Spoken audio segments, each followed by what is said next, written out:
or JAYDOTB on social media. I do graphic design, so that's like my craft. The best definition is just I try to like bring people together that I fuck with, like I fuck with their craft. I see somebody else that has something dope going on, I try and bring those people together for dope shit. And then like I also manage like some artists, Kenny B, Adi out of Detroit, and then Tay Rhodes. So as far as the music shit, like I started off like trying to rap or whatever, and like it was cool, like little like local. Me and Tay and De La Zoo first. One day I was just like, I really don't like being like on stage and shit, and like I feel like I'm just like, I felt like I was just wasting a lot of time. It's like trying to focus too hard on music and not focusing on things that would like kind of establish a career for myself. And I just realized that I felt like I was way better at doing things like setting up events and like, yo, what's good? Clean George in the house. It's good. You can hop in here if you want to. I mean, yeah, hop in this bitch, bro. You can sit in on it. I got my goddamn motherfucking Woo! Found this bitch at the store today. Oh shit, dude! I didn't get any of those. That's all right. Whoa. Found it on a shelf. Clean George has joined us. Yeah, I mean, like I wanted to make an impact, and I wanted people to just be like, "Yo, he did that for the community or scene or whatever," and not like that's that guy. And that's kind of where like all the productive shit started. I was always really passionate about music, and like I was that kid like in high school who was like on the music blogs and like fashion blogs like every day when I got home from school and shit. So like I just got really into that. Kind of the default thing for everybody who's into music like that, I feel like, is to try and make music. And so like I said, I mean, I kind of went through that phase for a while and realized it just wasn't for me. It helps me with like as far as the management aspect, and even just like working with rappers on anything, like I kind of feel like I know. Like first of all, I understand like the struggle of like trying to be a full-time up-and-coming rapper, because it's like a fucking struggle. Don't let anybody flex. Like that shit is like shit don't happen. Like if you're working a 9 to 5, you don't have enough time to commit to it, and then if you're not working 9 to 5, you don't have enough money or whatever. So for 90% of like up-and-coming rappers. So like I get it, and I feel like it definitely gave me a better perspective of like what musicians and like creatives want to see in like an event or in anything, dude, like clothes or graphics or like whatever. That was like the benefit. Yeah, so shout out to my boy Brick, and then my homie Mitch, who like just kind of hopped on recently. It's just an outlet to kind of, if I have an opinion on something that came out, then I'll write about it, and they're both really good writers, and so if they have an opinion on something, they'll write about it. And you know, obviously like sometimes I'll attach the name to like an event I'm doing. It wasn't ever supposed to be some like huge like Ill Roots type shit or whatever. It's just like a passion I'm big on passion projects. Like the day that I started the year 5K, I like thought of the idea like that day, and like got on and like got the domain and shit, and like just did it, you know. I don't know. And some people would be like, oh, that's why I think it's so corny. People are like, oh, if you don't have a plan, like anybody that says they know what they're gonna do for like the next 5 or 10 years, something like that's bullshit. Like you don't know what's gonna happen. Like you don't know what's gonna work. It's not gonna work. FishScale is fire, bro. Like okay, so my boy is Kobe and Kenny B. Kenny B is like the artist I manage, and then Kobe's like a good friend. So the Xanax shirts, that was like their first thing, and they did that in like 2011 or 2012 or some shit, and they just made these shirts that had like the Xanax prescription label on it, and they like went viral. Like ASAP Yams like really pushed it hard and got it on like Joey Fats and like fucking like a bunch of porn stars and shit, and just like it went crazy. Like they like that's kind of like what put them on the map. And so this is like their organized and like a full more about it, yeah, type shit, rather than like one piece. Dude, people wanted that grime shit, but like nobody was like willing to do it because I was afraid about like what they would look like or whatever.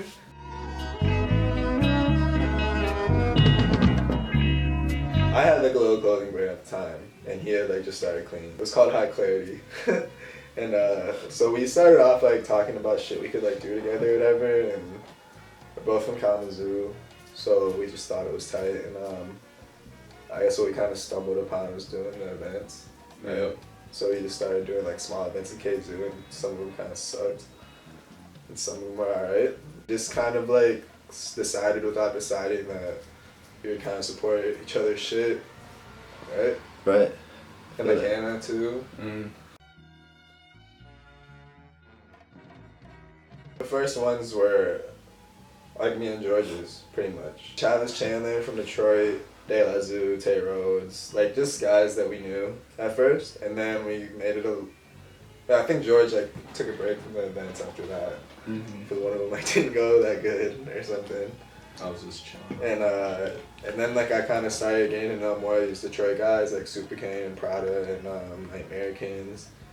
We did some shows with them in KZoo that went really well, and that was when I kind of first started realizing that my like goal was to just kind of put people onto shit without like reaching too much and, you know, showing people some shit that they haven't really seen before. So we were doing that, and then Maxo, Cream,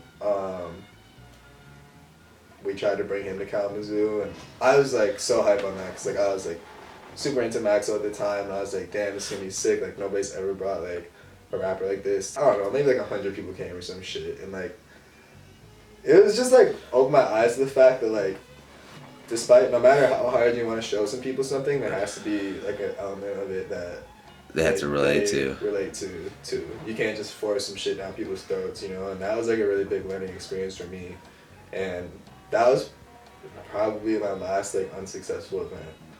And then everything after that, and really it was, in hindsight, it was successful for me because I established a relationship with Maxo, and now like I do all Maxo's graphics.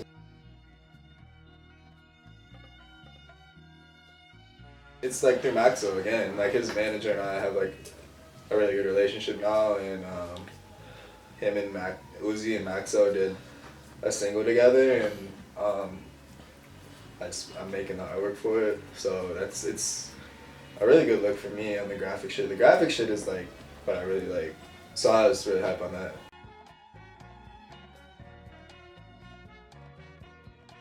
First it started like I was just looking for photographers to like cover the events that I was doing and shit like that, and she's a photographer, and then we just got really tight, and she was just super young, and she was like trying to take pictures of shit, and so like, I pick her up, like take her to like our events or whatever, and she's doing her thing now, you know, and kind of the dynamic of the relationship's just a little different now. I mean, anytime you do business with your friends, like shit gets complicated, you know, but like more power to her, like she's killing it.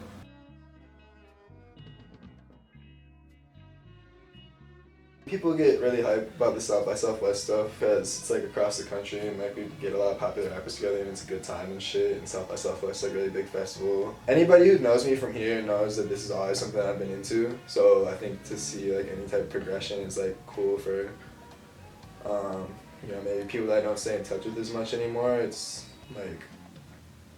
like if I knew someone was always into finance and wanted to be like the biggest, like the best stockbroker or whatever, and I saw them on like social media doing shit to work towards that, I'd be like, damn, that's dope. It's just like anything else, you know what I'm saying? And then like I feel like people within the industry that I've met at least respect how I approach shit.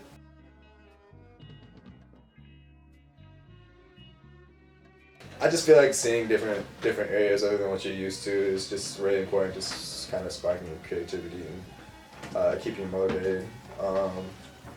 That's pretty much all that is, you know. Like when I moved to Houston, I had like no money, dude, like at all, and I was like, this probably isn't gonna be a long-term thing, but I just need to get out of here because I'm like so stagnant right now.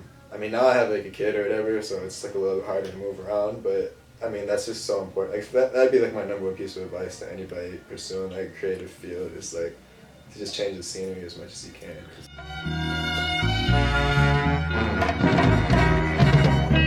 Honestly, it's not even really album covers. If anything, it's definitely not rap covers. A lot of it is like I'm kind of like into movies and shit, and a lot of it is like movie posters. Like I just really fuck with like the train spotting like movie poster and like fucking like Memento has like a whole bunch of dope like alternate movie posters that you can find. And old like 70s like porn movie posters I've never seen, but like if you just like Google that shit, dude, like the like 70s like Some Jackie Brown looking. Yeah, exactly, dude. Yeah, exactly. It's just fire. I try to like buy art books sometimes, I guess, and like I don't even read them, dude. I just like look. I fuck with Peter Seville though. He's like a dope graphic designer. He did like the Yeezus cover.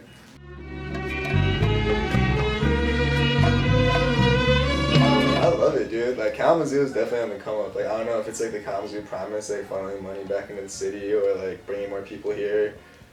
It's probably a combination of both, but Kalamazoo is like got a lot of like, not to be cliche, but it really does have like a lot of culture.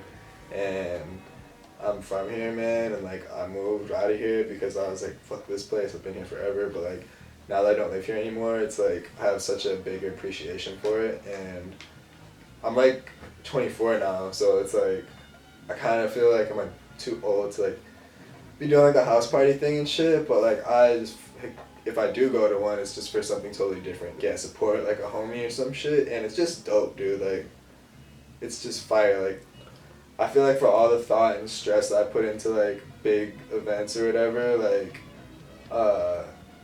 it's just sick to see people just be laid back and like, I want to play my music for some people, and like whoever comes.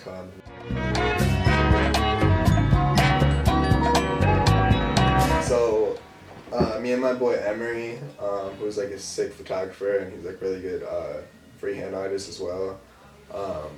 We're starting this like another like passion project. It's called Refined Official, and it's like just a thrift thing, you know. Like we both are really into clothes and like yeah, like sneakers, gear, all that shit. So like we're just kind of going out and hunting for dope shit and like hoping that people buy it on Depop shit. Like I don't know, we have like a website and stuff. It's refinedofficial.com. Like we just launched everything like a week ago.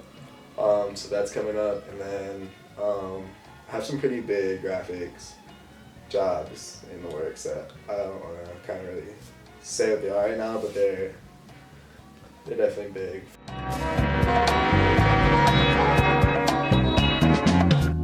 Just keep going and just remember that everybody's on their own clock, and like just because like you see somebody else going like harder than you or like having more success than you, like it doesn't fucking matter, because everybody's on their own clock, dude, and nobody learns at the same pace, and nobody matures at the same pace, and nobody has the same brain. So it's like, how can you really judge yourself on what other people are doing?